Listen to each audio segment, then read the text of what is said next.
La globalisation des échanges mondiaux lors de ces dernières décennies a mis en évidence combien le commerce international est devenu important. Nous devons être en capacité d'approvisionner les marchés de consommation, nous devons être en capacité d'approvisionner les sites de production et la dernière crise sanitaire donc du Covid-19 n'a fait que mettre en évidence ces faits. Aujourd'hui, nous devons donc être en capacité de proposer des solutions logistiques intégrées, que ce soit à l'importation de marchandises ou à l'exportation des marchandises.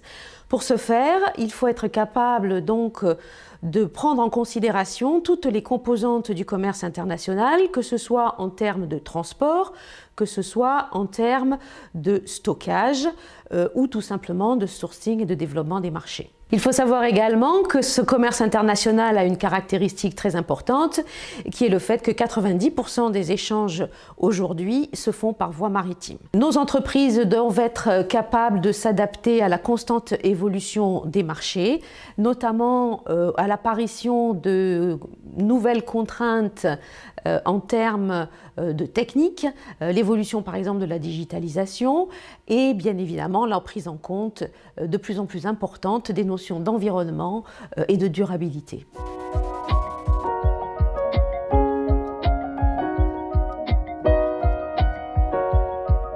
Quelle est donc la force de ce programme? Donc, ce programme couvre l'intégralité de la chaîne logistique internationale. Nous avons donc trois dimensions essentielles.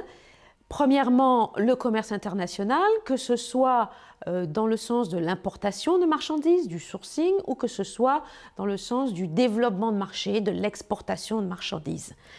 Le deuxième point est le transport international, c'est-à-dire la coordination, l'intégration de tous les moyens de transport, que ce soit les moyens de transport internationaux ou les moyens de transport de pré- et post-acheminement. Et finalement, donc la troisième dimension, qui est la dimension logistique, je dirais une dimension plutôt d'entreposage, de gestion de flux de marchandises entre ces moyens de transport, comme sur des centres de distribution par exemple. Voilà. Le programme a une forte donc, connotation maritime pour la raison évoquée précédemment du fait de cette énorme importance du commerce international passant par la voie maritime.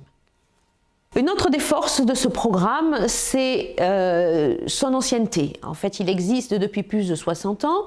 Nous avons acquis une solide expérience dans nos métiers et nous avons su constamment le faire évoluer, s'adapter aux nouvelles problématiques des économies actuelles ou des métiers actuels, de manière à pouvoir garder un niveau d'employabilité pour nos étudiants extrêmement élevé, puisque 98% de nos étudiants trouvent un emploi dans les moins de 6 mois en sortant du programme.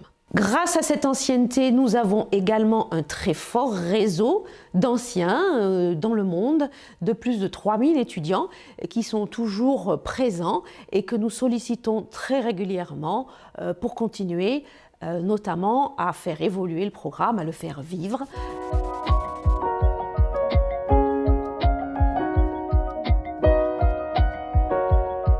Les secrets de notre pédagogie et de cette durabilité, eh bien il y en a plusieurs. Premièrement, nous avons des intervenants de grande qualité, dont certains sont reconnus mondialement. Ils sont composés pour à peu près 50% d'enseignants-chercheurs spécialisés dans leur domaine, mais également 50% de professionnels qui sont sollicités régulièrement, donnent des cours sur le programme et le font vivre tout au long de l'année. Un autre volet de notre pédagogie est d'intégrer très régulièrement les professionnels, les entreprises dans notre mode de fonctionnement et dans notre pédagogie. Alors cela peut se faire de différentes manières, par exemple par des conférences avec des retours d'expérience sur des thématiques bien particulières. Cela peut se faire par du coaching de projets par exemple, par la participation à des jurys d'évaluation, notamment de diplômes, mais également par la fourniture à nos enseignants et à moi-même de cas professionnels dont nous avons besoin pour évaluer nos étudiants et pour leur permettre de s'entraîner aux problématiques qu'ils rencontreront demain. Un autre des secrets de notre pédagogie est de nous adapter aux besoins de nos étudiants. Nous avons pour ça 2 rythmes sur les 2 années du programme, c'est-à-dire Master 1, Master 2. Nous avons un rythme, ce que l'on appelle en plein temps, dans lequel nous accueillons beaucoup d'étudiants étrangers, par exemple, mais également un rythme en alternance qui se développe de plus en plus et qui nous permet de professionnaliser nos étudiants. L'enseignement sur ces classes, Master 1, Master 2, se fait en anglais puisque nous considérons que c'est la langue aujourd'hui du commerce international.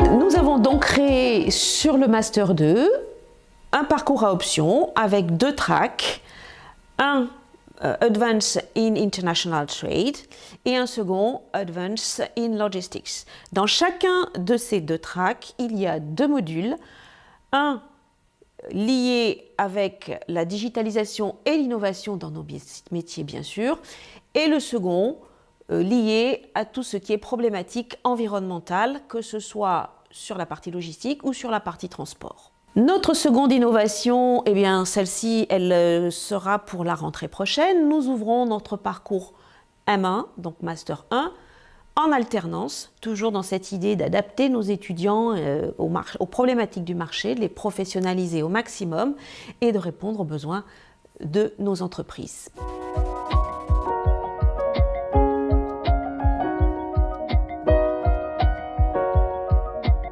Que deviennent donc nos étudiants à la sortie de ce programme? Eh bien, comme je vous l'ai dit précédemment, nous avons la chance de couvrir énormément de métiers, puisque nous couvrons l'intégralité de la chaîne logistique internationale. Donc, et bien évidemment, en termes de métiers et de missions, le choix va être très très vaste. Donc, toute entreprise qui transporte, mais également toute entreprise qui va stocker ou distribuer de la marchandise peut être susceptible d'avoir besoin d'un de nos étudiants. Alors les titres, que sont les titres? Eh bien les titres peuvent être bien évidemment très variés. En commerce international, ça peut être responsable de zone export, ça peut être directeur commercial, ça peut être également responsable achat, procurement, etc. Sur la partie transport international, eh bien également, on peut avoir des responsables de zone, on peut avoir des cargo flow, on peut avoir des responsables portuaires, mais ça peut être également des coordinations de solutions de transport d'un bout à l'autre de la chaîne. Côté logistique, nous pouvons avoir des responsables d'exploitation, nous pouvons avoir des responsables d'approvisionnement, nous pouvons avoir des business analysts, etc. Mais de plus en plus apparaissent également des métiers un peu moins connus, un petit peu moins évidents pour nos étudiants, comme des métiers de consultants, comme des métiers dans des cabinets juridiques, comme des métiers liés de plus en plus à tout ce qui est impact environnemental de nos métiers.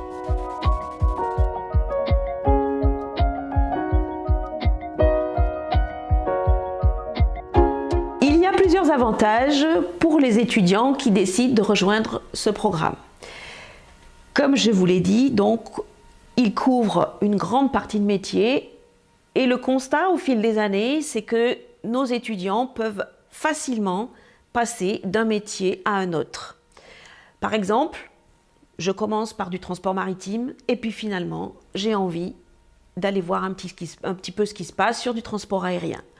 Ou alors, eh bien, je travaille dans un centre de distribution à une fonction et puis j'ai envie de me spécialiser, par exemple, plutôt sur du transport. Donc ça, sur des générations actuelles d'étudiants qui ont envie de bouger, ça fait partie des gros atouts de cette formation. Un autre de nos atouts est cette pédagogie que j'ai développée tout à l'heure, mais qui est vraiment une pédagogie expérientielle. Je vais vous donner un exemple.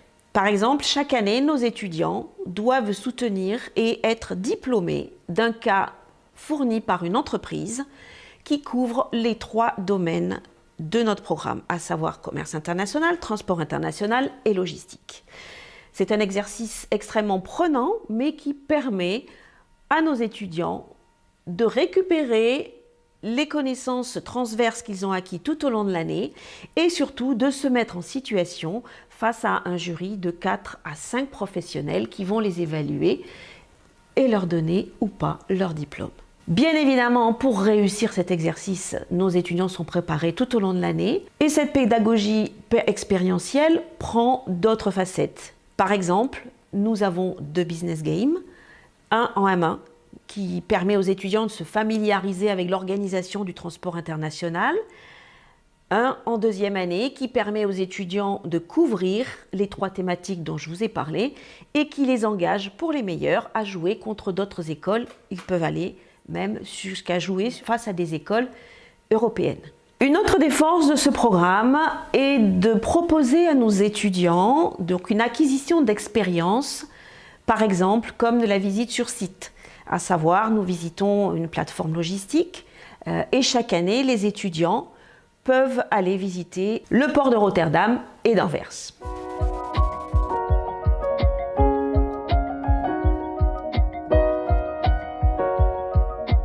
Vous l'avez compris, nous avons l'ambition de former les managers de demain.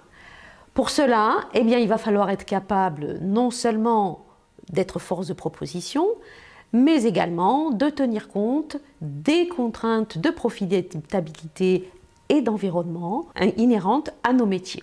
Alors, quels sont les profils qui peuvent arriver à réussir dans ce type de profession ? Premièrement, qu'est-ce que je recherche ? Je recherche des candidats capables de s'investir, mais de s'investir à fond dans leur année scolaire, mais de s'investir plus tard. Pourquoi ? Ce master est extrêmement exigeant en termes de charge de travail. Mais je souhaite également avoir des étudiants motivés, très important pour pouvoir réussir non seulement l'année scolaire, encore une fois, mais également dans les métiers. Et un 3e facteur est essentiel, avoir une grande ouverture d'esprit. Nous sommes dans un monde international, amené à considérer au quotidien des problématiques extrêmement variées. Donc, c'est la 3e caractéristique pour moi essentielle. Avec ces 3 principes, nous pouvons réussir à faire des merveilles, sachant que la mission d'éducation reste la nôtre. Nous avons donc un mode de sélection très ouvert. Pourquoi ? Parce que je considère qu'à chaque période de sa vie, on doit pouvoir être en capacité de faire évoluer sa carrière ou voire même de se tromper. Nous avons donc des profils de provenance extrêmement variés et qui, l'expérience nous a prouvé, réussissent très très bien après avoir fait ce programme. Ce sont par exemple des anciens marins, ça peut être des gens venant de professions juridiques, ça peut être également des profils venant de l'humanitaire. Plus récemment, suite à la crise du Covid, j'ai reçu énormément de candidats venant de l'aérien, mais également beaucoup d'ingénieurs viennent chez nous pour avoir une formation complémentaire à leur formation initiale. Par contre, qu'est-ce qui ne convient pas au moment de ce recrutement et qu'est-ce qui ne réussit pas surtout tout au long de cette année de master ? Ce sont essentiellement 2 choses. Premièrement, le non-investissement en termes de travail. Deuxièmement, l'incapacité de travailler en groupe et en mode de projet. Et ce qui est fort dommage, ce sont les candidats qui ne se donneraient pas les moyens d'utiliser toutes les richesses et enseignements que l'on met à leur disposition pour pouvoir réussir leur carrière professionnelle.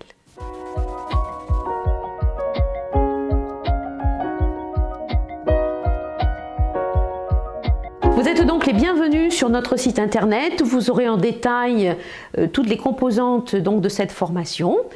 Vous êtes également les bienvenus si vous souhaitez avoir des informations complémentaires sur nos journées portes ouvertes. Et bien évidemment, je suis à votre disposition par mail si vous avez besoin d'avoir également des informations ou de rentrer en contact avec moi. Je vous souhaite une bonne fin de journée.